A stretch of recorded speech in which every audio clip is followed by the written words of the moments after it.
Bismillahirrahmanirrahim. Assalamualaikum warahmatullahi wabarakatuh.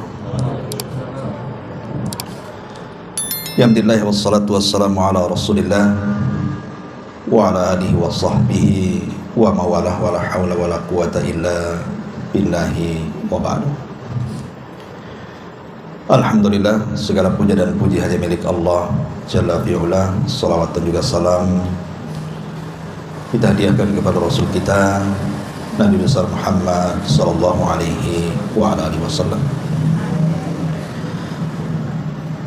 Pembahasan di malam hari ini kita akan mengambil beberapa ibrah dan pelajaran dari kisah-kisah yang sahih yang diriwayatkan oleh Nabi sallallahu alaihi wa ala alihi wasallam. Tidak memperpanjang mukaddimah.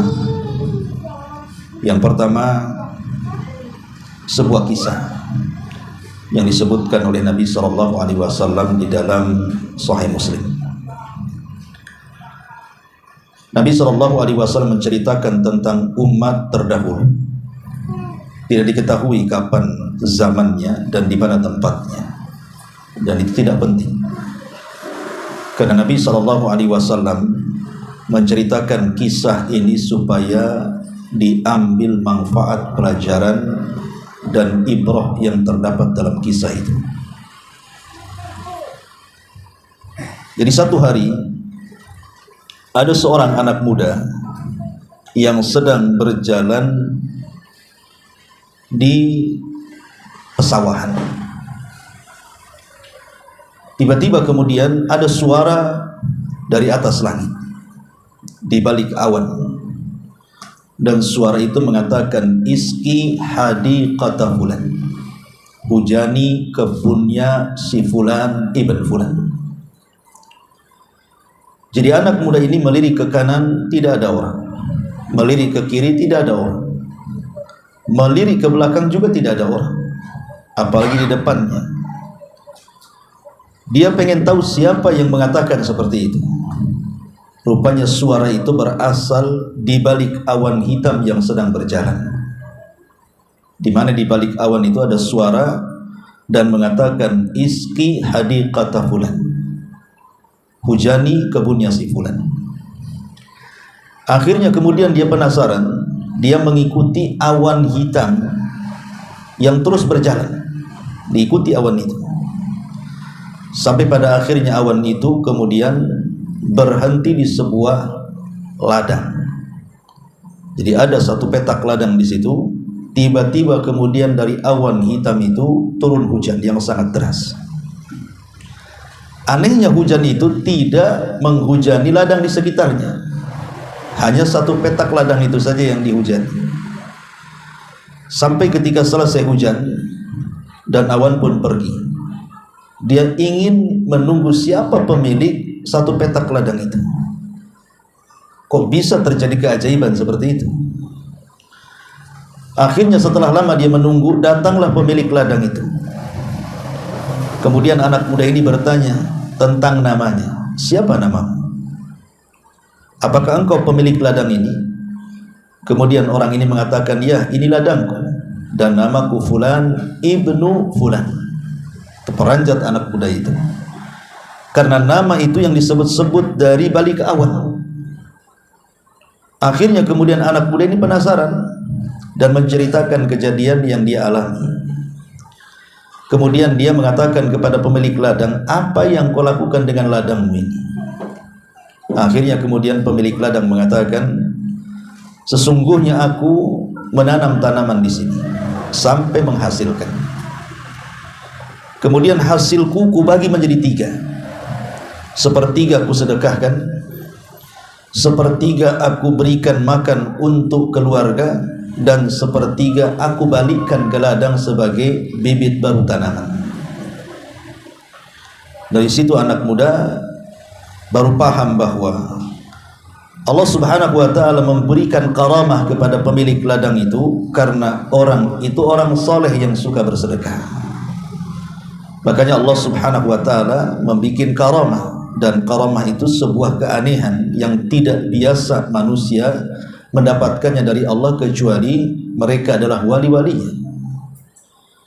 Karena keanehan di dunia ini kan macam-macam. Ada mukjizat yang diberikan Allah kepada para nabi, ada sihir yang selalu dipelajari oleh dukun-dukun, paranormal, bomo dan yang semacamnya. Ada juga karamah yang diberikan kepada para wali-wali Allah Subhanahu wa taala. Ada juga maunah yang diberikan kepada orang-orang biasa, orang-orang saleh dalam kondisi tertentu Allah berikan maunah pertolongan kepadanya. Tapi ada juga ihana untuk merendahkan orang. Dari sini riwayat ini atau kisah ini sebagai dalil tentang adanya karamah bagi wali-wali Allah Subhanahu wa taala. Tapi pelajarannya dari kisah ini,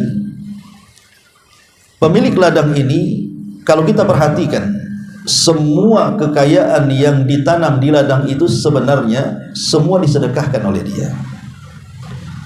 Pertama, sepertiga memang disedekahkan untuk fuqara wal masakin. Yang kedua, sepertiganya diberikan kepada keluarga, dan memberikan makan kepada keluarga bagian daripada sedekah juga. Bahkan seafdol-afdolnya sedekah. Tidak ada sedekah yang paling afdol kecuali memberi makan dan minum keluarga. Adapun yang sepertiganya ditanamkan ke ladangnya, itu juga supaya dia menjaga sedekahnya. Sebab kalau tidak ditanamkan ke ladangnya, dia bersedekah dengan apa? Jadi intinya seolah-olah dia menyedekahkan semuanya, tidak tersisa untuk dirinya, dia hanya berikan kepada Allah Subhanahu wa taala. Makanya Allah Subhanahu wa taala ganti sedekahnya dengan diberikan karamah tadi. Dan itu menunjukkan bahwa harta yang disedekahkan itu tidak mungkin berkurang, pasti bertambah dan bertambah. Sebagaimana sabda Nabi sallallahu alaihi wasallam, "Ma naqasa min mali sadaqah." Tidak mungkin berkurang harta yang disedekahkan, bal yazdad, bal yazdad, bal yazdad, bahkan bertambah, bertambah dan bertambah.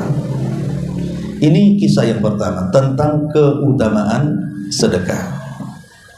Dan harus yakin bahwa apapun yang kita infakkan dari harta kita, maka Allah Subhanahu wa taala pasti akan menggantinya. Wa ma anfaqtum min shadaqatin fahuwa yukhlifu. Apapun yang kau infakkan dari sedekah itu pasti Allah akan menggantinya. Ma'asyiral muslimin wal muslimat rahimani wa rahimakumullah. Ini kisah yang pertama. Kisah yang kedua juga kisah yang sahih yang diriwayatkan Nabi sallallahu alaihi wasallam. Kisah ini masih berbicara tentang umat terdahulu. Jadi di zaman dulu, kata Nabi sallallahu alaihi wasallam, ada dua orang yang transaksi jual beli ladang. Jadi ada dua orang bertransaksi jual beli ladang kebun. Setelah kemudian terjadi transaksi dengan harga sekian dan sekian, akhirnya pembeli pun deal dengan harga itu, kemudian masing-masing melakukan akad.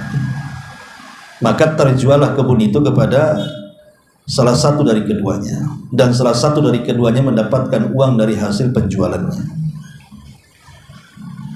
Setelah kemudian ladang itu dikuasai oleh salah satu dari keduanya, maka mulailah ladang itu digarap, dicangkuli.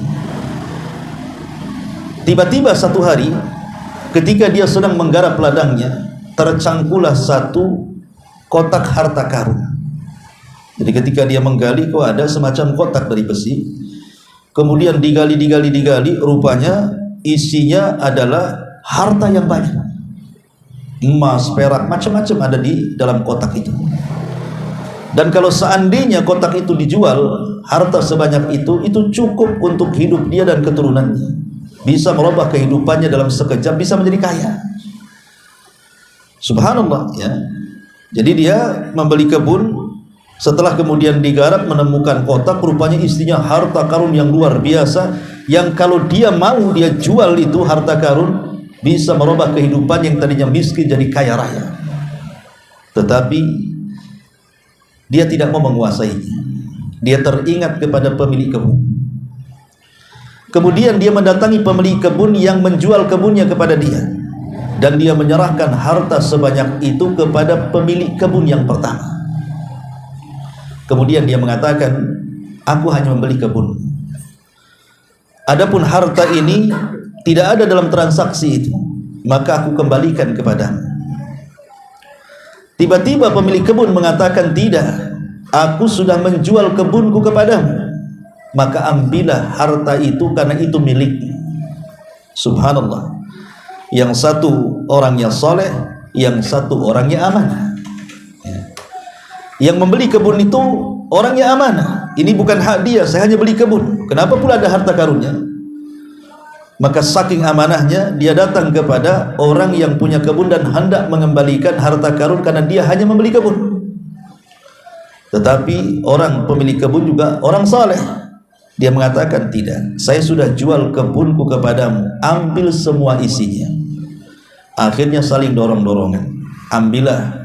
Kata satunya, tidak, kau yang ambil. Akhirnya perkara ini menjadi besar, kemudian sampai ke mahkamah pengadilan. Subhanallah, ya. Rebutan supaya memiliki harta sampai ke pengadilan. Ketika sampai di pengadilan, hakim bingung karena belum ada kasus seperti ini. Kok bisa orang dorong-dorongan untuk memiliki harta? Kenapa tidak dimiliki sendiri? Biasa orang kalau datang ke pengadilan itu justru rebutan harta kan, rebutan waris ke pengadilan. Ini tidak, serah-serahkan harta. Jadi hakim ini bingung, tapi hakim ini cerdas dan bijak. Kemudian kata hakim kepada pemilik kebun ini, apakah engkau punya anak? Dia mengatakan, ya, anakku laki-laki. Kemudian hakim bertanya kepada yang membeli kebun, apakah kau juga punya anak? Dia mengatakan, ya, anakku perempuan. Kalau begitu nikahkanlah harta, nikahkanlah anak kalian berdua dan serahkan harta itu sebagai warisan untuk anak kalian berdua, supaya tidak dikuasai orang, kan gitu. Lihat bagaimana kisah ini menginspirasi kita, ikhwatu fiddin, muliakan Allah Subhanahu wa taala, tentang pentingnya menjaga amanah itu. Saya yakin kalau seandainya antum di posisi yang membeli kebun, kemudian mendapatkan harta karun, kasih tahu enggak? Nggak mungkin dikasih tahu kan gitu kan. Wah, ini kayak mendadak saya jadi miliarder ini kan gitu. Karena amanah di zaman sekarang ini sudah hilang. Itulah yang menjadikan Nabi SAW mengatakan bahwa di akhir zaman ini mendekati kiamat, ketika amanah itu tercabut di dada-dada kaum muslimin. Orang sudah tidak amanah lagi. Jangan cerita dapat harta karun, dapat dompet di jalan saja langsung disembunyikan. Kalaupun dikembalikan dompetnya ke jalan itu sudah kosong, itu isinya sudah dikuras dia. Kita ini amanah kecil saja tidak bisa menjaganya. Amanah kecil saja tidak bisa menjaganya. Nemu uang 100.000 saja langsung ditilap dia kan. Jadi betul-betul amanah ini sudah hilang di umat ini. Tapi lihat bagaimana pelajaran besar, orang ini mempraktekkan amanah. Itu bukan harta dia. Dan yang satunya juga mempraktekkan kesolehannya. Dia tidak mau memiliki yang bukan haknya karena kebunnya sudah dijual sama orang. Inilah yang kemudian di zaman sekarang kalau dititipi amanah itu selalu tidak amanah. Ini pelajaran yang kedua dari kisah yang kedua. Kisah yang ketiga masih diceritakan oleh Nabi SAW. Satu hari ada dua orang yang sedang bertransaksi hutang piutang, dan dua-duanya orang saleh. Kemudian yang satu mengatakan kepada temannya, bisa nggak kau pinjamkan uang 1.000 dinar? 1.000 dinar banyak, ikhwan. Ya. Kemudian dia mengatakan, aku berjanji akan melunasi sekian hari atau mungkin sekian bulan. Akhirnya kemudian pemilik uang ini mengatakan, ada enggak yang menjamin? Kita kalau hutang kan ada jaminan kan gitu ya. Kamu jual pinjam uang 100 juta, apa jaminan saya? Entah sertifikat rumah kan itu ya, sertifikat mobil. Pokoknya kalau seandainya dia tidak sanggup bayar kan bisa kita jual rumahnya. Kemudian kita kembalikan, kita ambil pokoknya, kita kembalikan lebihnya. Ya. Tapi dia tidak punya penjamin dan tidak punya barang untuk dijaminkan. Dia hanya mengatakan, penjaminku Allah Subhanahu wa ta'ala. Akhirnya kemudian yang punya uang mengatakan, aku percaya. Kemudian diserahkanlah uang yang begitu banyak, 1.000 dinar itu. Kemudian tanpa dicatat lagi, bayangkan. Tanpa dicatat, tidak ada saksi.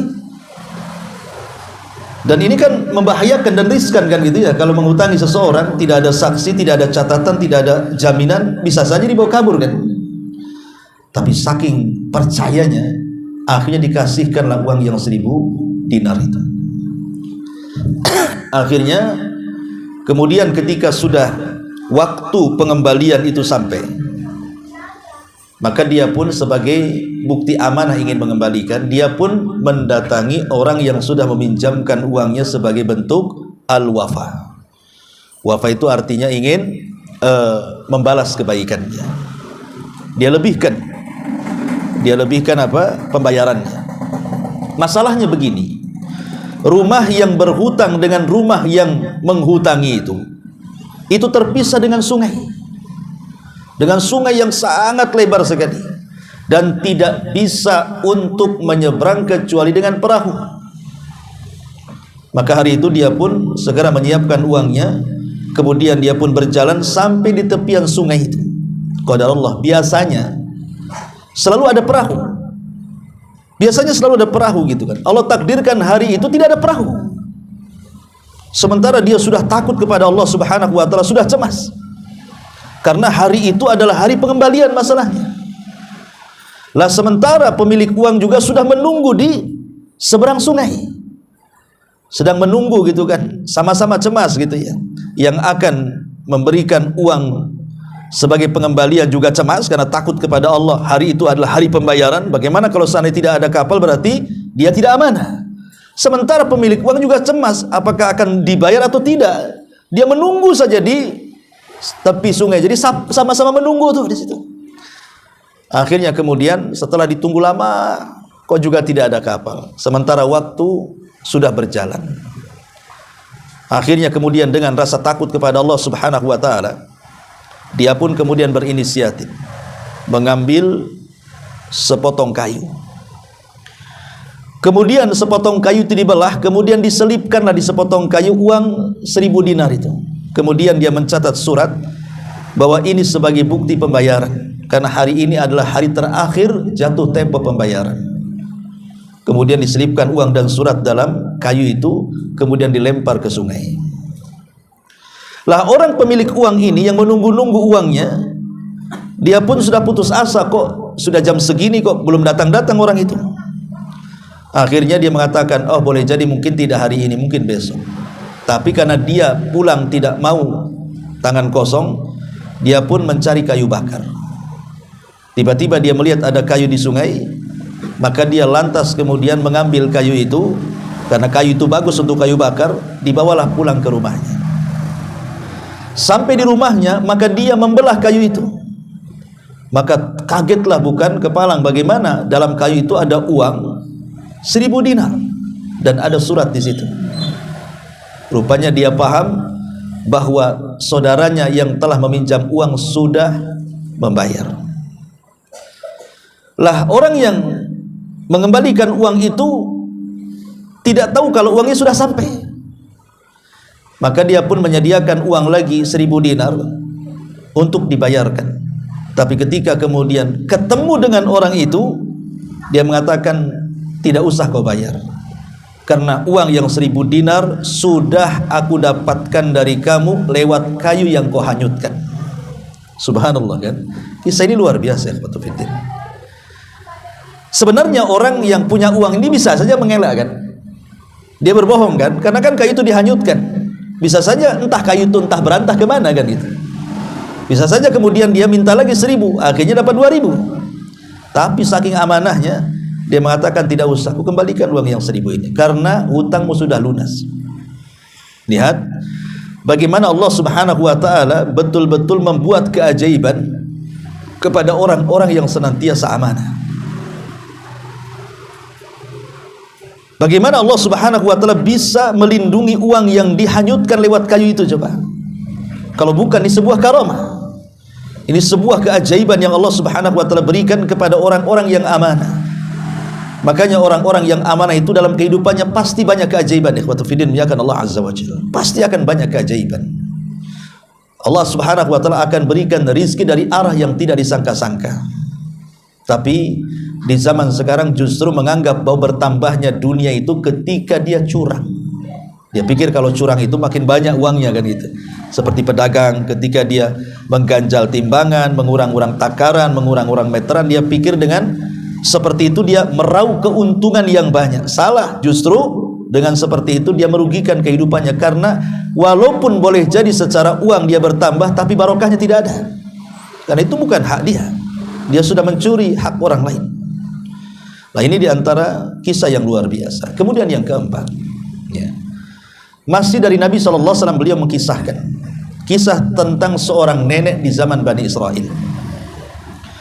Ketika Nabi SAW pulang dari Tabuk, pulang dari peperangan Tabuk, kalau tidak salah, ya, perang Khaybar, peperangan dari Khaybar, atau mungkin ya peperangan lah pokoknya, tidak disebutkan perang apa. Nabi SAW pulang ke Madinah dan memenangkan peperangan itu dengan izin Allah Subhanahu wa Ta'ala. Tiba-tiba di tengah jalan dia kehabisan bekal. Dia dan beberapa para sahabat yang dibawanya kehabisan bekal. Tidak ada yang dimakan, tidak ada yang diminum, sehingga kelaparan. Akhirnya kemudian di tengah perjalanan adalah satu rumah, yang rumah itu milik seorang nenek dari kalangan Yahudi di perbatasan Madinah. Maka Nabi SAW pun singgah di rumah itu karena kehabisan bekal. Maka bertamulah ke rumah nenek itu, kemudian meminta sedikit makanan dan minuman untuk dimakan dan minum dia dan para sahabatnya. Maka nenek itu baik, akhirnya memberikan makan, minum dan perbekalan makan dan minum selama perjalanan menuju kota Madinah. Kita tahu bahwa akhlak Nabi SAW itu wafa. Kalau ada orang yang berbuat baik kepada dia, maka dia akan berbuat baik lebih baik lagi, berlipat-lipat. Itu namanya akhlak wafa. Kalau antum berbuat baik kepada saya akan berbuat baik berlipat-lipat kepada anda. Itulah akhlaknya Nabi. Jadi Nabi SAW mengatakan kepada sang nenek Yahudi ini, karena engkau sudah berbuat baik kepada aku, kata Rasul, mintalah sesuatu, nanti kalau aku sampai di kota Madinah, aku akan hantar permintaanmu kepadamu. Maka nenek Yahudi ini mengatakan, baik, saya ingin seekor anjing, supaya bisa menjaga kambing-kambingku. Dia minta kalban yahrusu ghanami, jadi anjing yang bisa merawat kambing-kambingku. Kata Rasul ada lagi, dia mengatakan, saya minta ibilan arkabu biha, aku minta seekor unta agar aku bisa kemana-mana menungganginya dan aku tidak berjalan dengan kakiku, aku punya kendaraan. Dia pertama minta anjing, kemudian ya maksudnya anjing untuk merawat boleh, kalau anjing untuk merawat kambing-kambing atau untuk menjaga. Yang tidak boleh itu merawat anjing untuk kesenangan seperti kita merawat kucing. Karena kalau kita merawat anjing seperti merawat kucing, maka setiap hari pahala kita sebesar gunung Uhud hilang. Ya. Kata Nabi SAW, apalagi dia mengatakan dia ingin seorang budak supaya bisa membantuku di sini. Kemudian kata Nabi SAW, apalagi disebutkan lagi, subhanallah, tidak berhenti dia meminta. Padahal kebaikannya sedikit kan, kebaikannya ngasih makan, tetapi dia minta dibalas dengan sesuatu yang sangat banyak. Rasul tahu ini wanita ini mata diutan masa kitanya. Wanita ini suka harta ini. Masa kebaikan seperti itu saja balasannya harus macam-macam kan itu ya. Jadi Nabi SAW coba mengingatkan wanita ini, wanita yang mata duitan ini. Apa semua wanita kayak gitu ya? Jangan-jangan istri antum juga itu mata duitan, mata hijau. Jadi akhirnya kemudian Nabi ingin menasihati wanita itu. Bukan Nabi tidak akan memberi, pasti Nabi akan beri. Nabi itu kalau memiliki sesuatu pantang, kalau diminta tidak dikasih. Jadi Nabi mengatakan, wahai nenek, saya akan ceritakan kepadamu satu nenek dari zaman Bani Israel. Karena ini kan wanita Yahudi, tentu turunan Bani Israel. Rasul menceritakan tentang kisah nenek moyangnya wanita yang tua ini. Dulu juga ada nenek di zaman Bani Israel, kata Rasul. Sahabat yang hadir di situ penasaran, bagaimana? Apa kisahnya wahai Rasul tentang nenek Bani Israel itu? Maka Rasul mengatakan, dahulu Nabi Musa alaihi salatu wassalam ketika membawa Bani Israel dari Mesir menuju tanah perjanjian di Palestina, kemudian Fir'aun pun ditenggelamkan di Laut Merah dan Musa pun diselamatkan bersama Bani Israel dan terus bergerak menuju tanah perjanjian. Tiba-tiba Musa dan Bani Israel tersesat karena tidak tahu jalan. Zaman dulu kan belum ada Google Map. Gimana kita kan? Sekarang enak aja ada Google Map ya. Kadang-kadang Google Map pun nyesatkan juga, tapi biasanya titiknya pas lah. Makanya kalau antum COD makanan, nanti biasanya ada WA sesuai titik bang, karena titiknya pas kan gitu ya. Jadi Nabi Musa nyasar nih, nggak tahu jalan nih. Jadi dibuat linglung, nggak tahu jalan ke tanah perjanjian itu kemana. Akhirnya orang-orang dekatnya Nabi Musa, murid-murid pilihan Nabi Musa, ulama-ulamanya, orang-orang cerdik cerdasnya berpikir. Kemudian mereka teringat dengan wasiat Nabi Yusuf, bahwa Nabi Yusuf ketika sebelum meninggal berwasiat agar jasadnya tidak dikubur di Mesir dan dikubur di Palestina.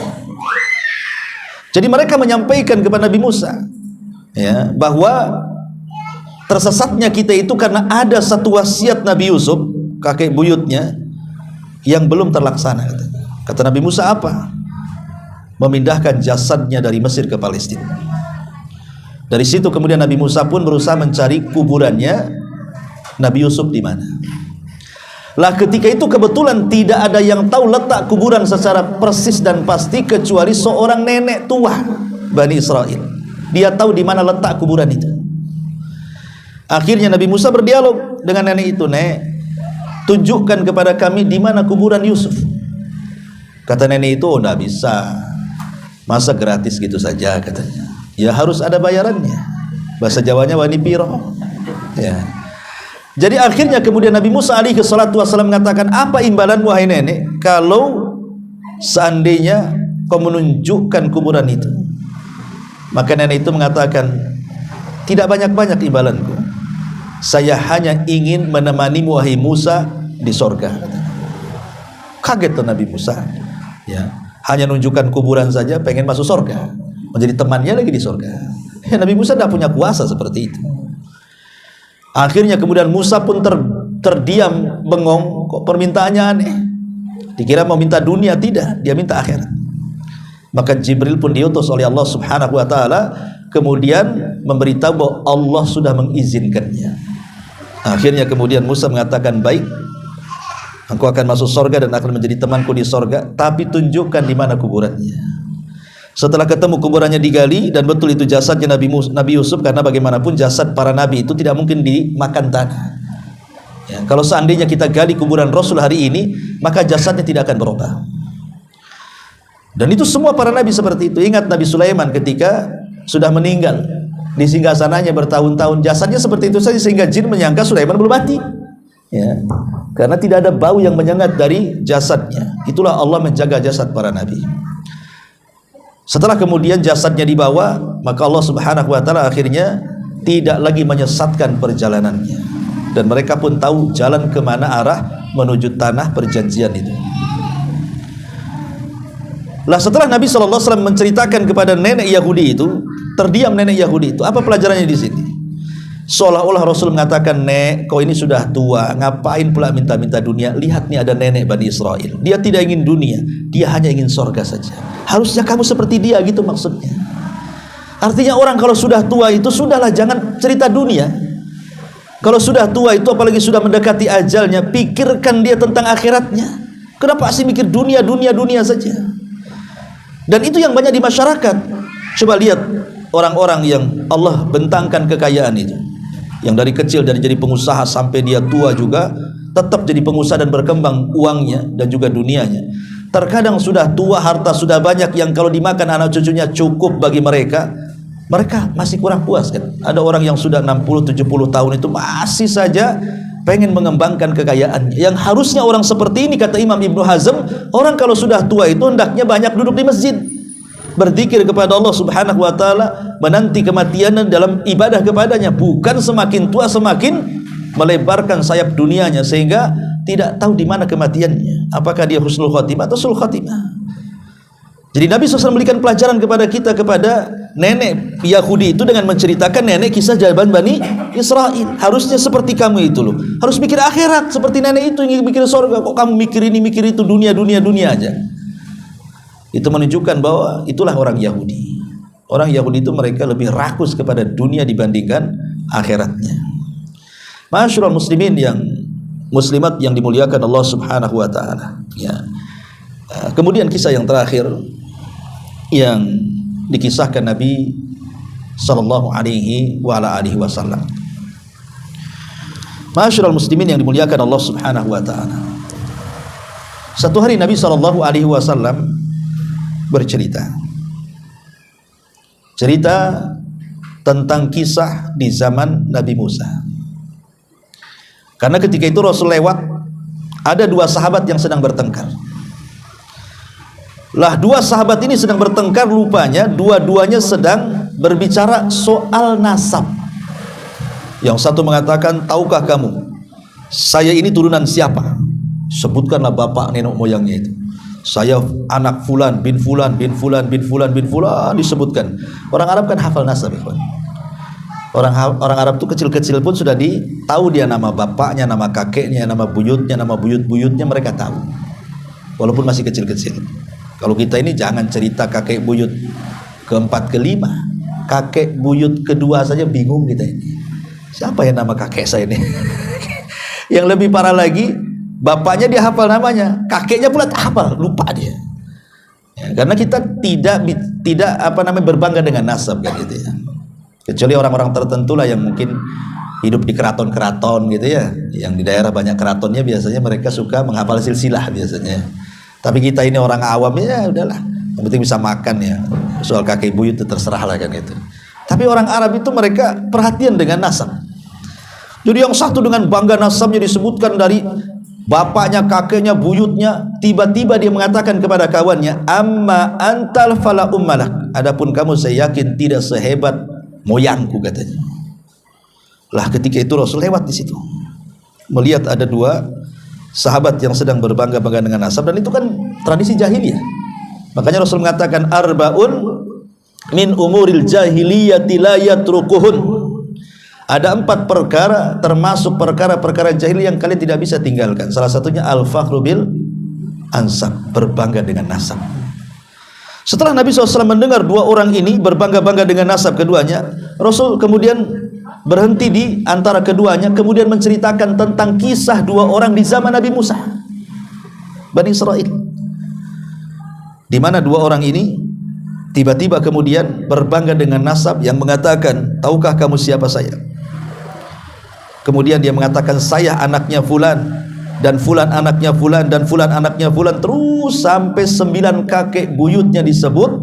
Dengan bangganya dia mengatakan bahwa kakek buyutnya orang yang hebat-hebat.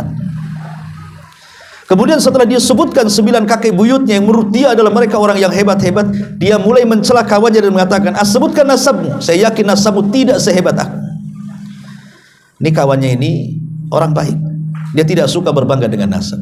Tapi karena ditantang seperti itu, dia mulai menyebutkan nasab bapak dan kakeknya. Dia mengatakan, adapun saya, dengan malu-malunya dia mengatakan, adapun saya fulan ibnu fulan ibnu fulan. Tiba-tiba berhenti sampai di sini. Kenapa? Karena dia tahu kakek buyut yang keempatnya bukan seorang muslim, bukan orang yang beriman, sehingga dia malu menyebutkannya. Akhirnya dia ulang lagi, adapun saya anak fulan ibnu fulan ibnu fulan. Ketika masuk pada kaki yang keempat, ibnul Islam, dia nasabkan kepada Islam ya. Dan berhenti sampai di situ. Maka berakhirlah percakapan keduanya. Allah wafatkan keduanya, kata Rasul. Yang berbangga dengan nasab sampai menyebutkan 9 kakeknya tanpa memperdulikan soal agama. Yang penting mereka orang hebat, pengusaha, pengacara, menteri atau apa gitu ya, dimasukkan oleh Allah ke neraka. Tapi yang satunya ketika menyebutkan nasabnya dan dia benci dengan kakek buyutnya yang kafir, maka Allah masukkan dia ke surga. Lihat, orang ini masuk neraka dan masuk surga gara-gara bicara nasab ya. Maka Rasul menasihati kepada sahabat, jangan kalian seperti mereka, berbangga dengan nasab, yang satu masuk surga, yang satu masuk neraka. Lah di sini juga ada pelajaran bahwa pentingnya kita ini rendah hati. Tak perlu menyombongkan dengan membanggakan diri dengan kekayaan, dengan nasab, dengan jabatan, karena itu semua tidak berguna di hadapan Allah Subhanahu wa taala. Inilah diantara 5 kisah yang kita rangkum dari hadis-hadis Rasul yang sahih, mudah-mudahan ada manfaatnya. Sampai di sini, subhanakallahumma bihamdika asyhadu an la ilaha illa anta astaghfiruka wa atubu ilaik. Allahu taala alam. Assalamualaikum warahmatullahi